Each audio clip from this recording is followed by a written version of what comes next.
It's no secret that starting a business is hard. Even if you have an amazing idea, bringing it to life can feel overwhelming. With HubSpot's new entrepreneurship kit, though, you can go from idea to IPO with the help of a company that knows a thing or two about growing better.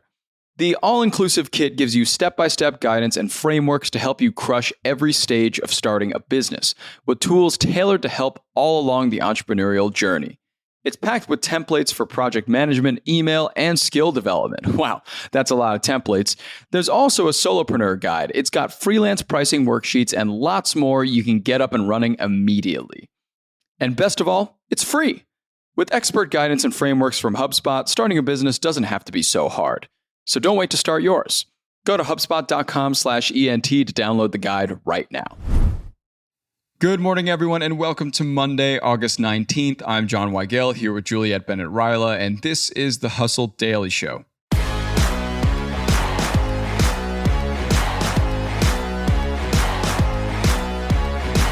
If you remember 2016 at all, chances are you might remember hearing about TayTweets, a Microsoft bot account that was intended to chat with Twitter users in the US. Yeah, big mistake right off the bat. Tay would eventually spiral down the annals of internet bigotry and become a product of it. So how did this fail so incredibly, and did Microsoft actually learn anything from it? We'll get to that in a bit, but first let's give you the hits and headlines in business and tech.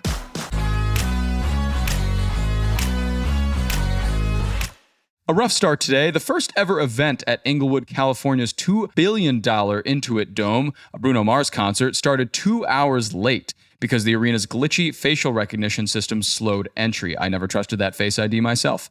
Next, IKEA is expanding its warehouse drone program in which drones fly around 24/7, helping its human coworkers manage the retailer's vast inventory of meatballs and, of course, other lesser non-meat-based products.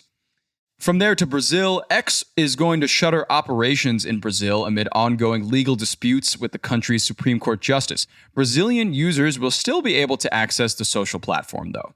From troubles with X to troubles with NVIDIA, NVIDIA is right now facing a lawsuit from a YouTuber who claims the company profited from creators' videos after a 404 media investigation found out that it had scraped various platforms to build an AI video model. So let's see where this one goes. And finally, just to send us off happy here, Ben & Jerry's is debuting a new flavor. Churn out the vote, it's called, to encourage Americans to vote, of course. It's vanilla ice cream with fudge chips, pretzels, and chocolate mousse. Get me that stat. So today, we're looking back on Microsoft's failed social media bot experiment from 2016, TayTweets, or Microsoft Tay. Tay the bot had a short-lived career online. Juliet, how did this all start out? So back in 2016, Microsoft decided that it would make a little AI bot that learned from Twitter. I don't need to say anything more. We could stop this episode right now because I think all of you are like, I know where that went. Yeah, But the idea was that Tay was a typical American teenage girl, so she would talk like any other teen girl of the time. And it had already launched a bot in China where 40 million people engaged with it and there were no problems. The US debut, however, did not go that well. I would expect the US debut to not go that well. A little surprised, actually, that nothing happened in China as well. Yeah, me too, honestly. It's been very interesting because, 40 million people engaging with a bot. But either way, here, there seemed to be a lot more damage going on with Tay because Tay got tweeted at a lot, right?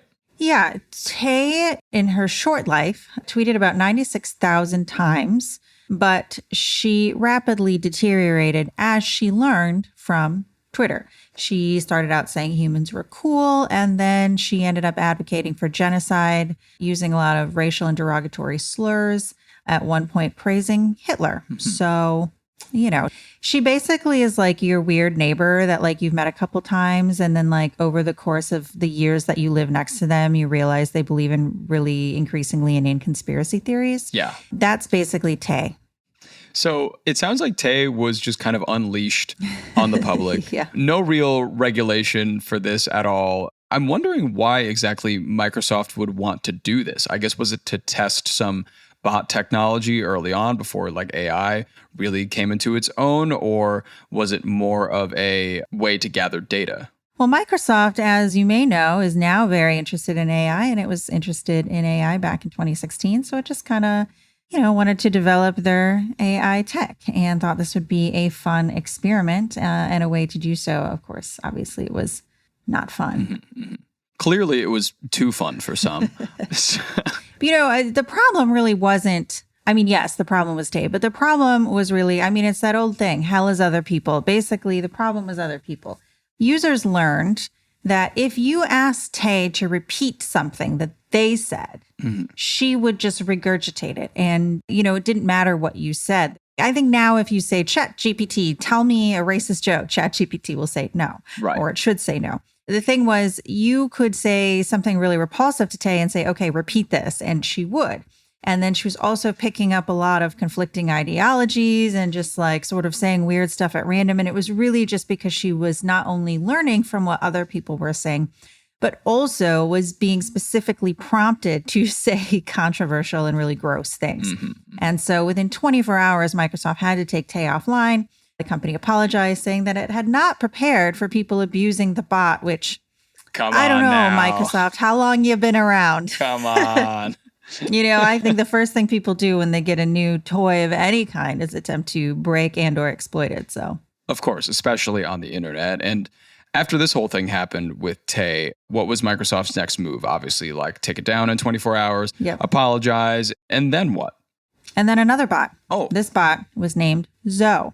And Zoe was a much nicer bot, only Quartz at the time criticized Zoe because it seemed like Microsoft had actually course corrected too hard.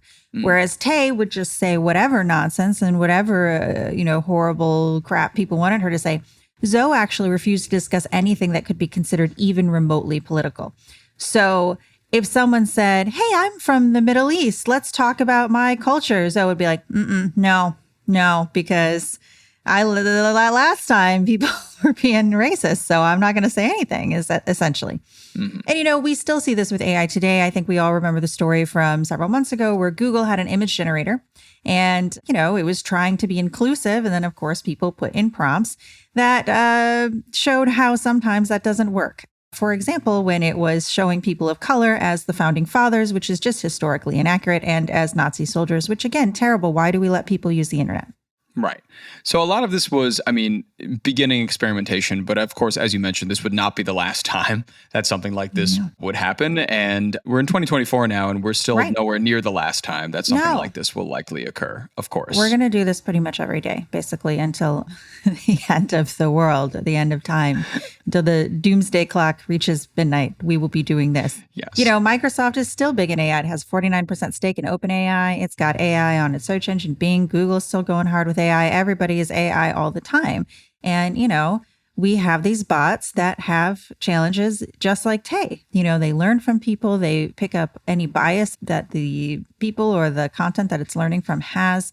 We know AI hallucinates and sometimes just makes shit up. We know that AI lacks context and nuance. And, that's how you get recipes that tell you to put glue on pizza and all of the other silly things that we see.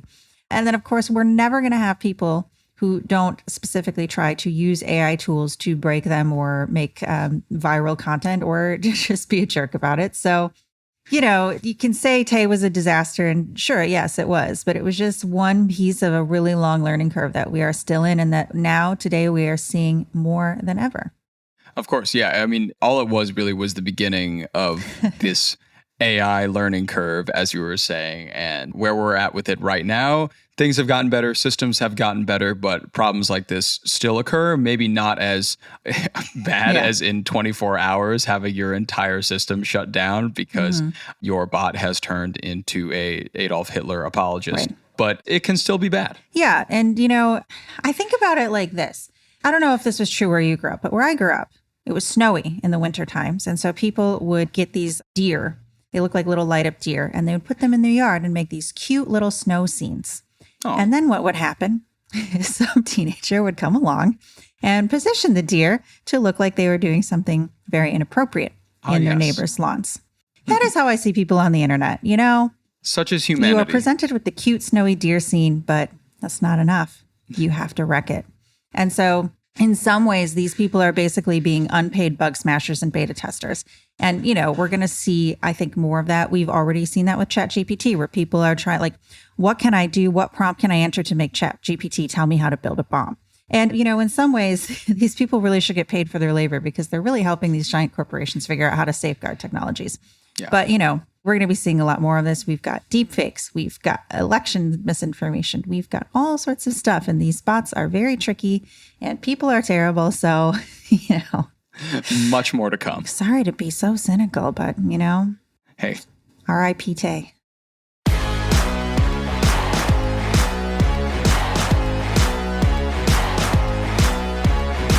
All right, and that'll do it for us today. Thanks for tuning into the Hustle Daily Show.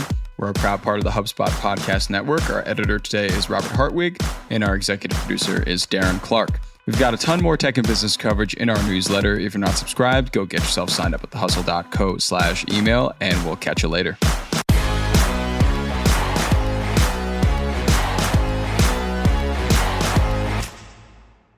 Hey, everybody. I've been listening to this awesome podcast lately called Entrepreneurs on Fire. It's hosted by John Lee Dumas, and it's available right now on the HubSpot Podcast Network. Entrepreneurs on Fire stokes inspiration and shares strategies to fire up your entrepreneurial journey and create the life that you've always dreamed of. It offers lots of energy, value, consistency, and it's for anybody who wants to learn more about entrepreneurship. It's super fast-paced and packed with valuable stories about entrepreneurs, their aha moments, their failures, and everything to what's working for them today. Recently, he had on this guest, Ashley Stahl, who talked all about her job at the Pentagon and how she evolved into becoming a top 100 TEDx speaker. She talks about evolving your brand from the ground up, leaning into the skills that you already have to build your brand, and also creating virality. It's a great listen. You should check it out. And you can listen to Entrepreneurs on Fire wherever you get your podcasts.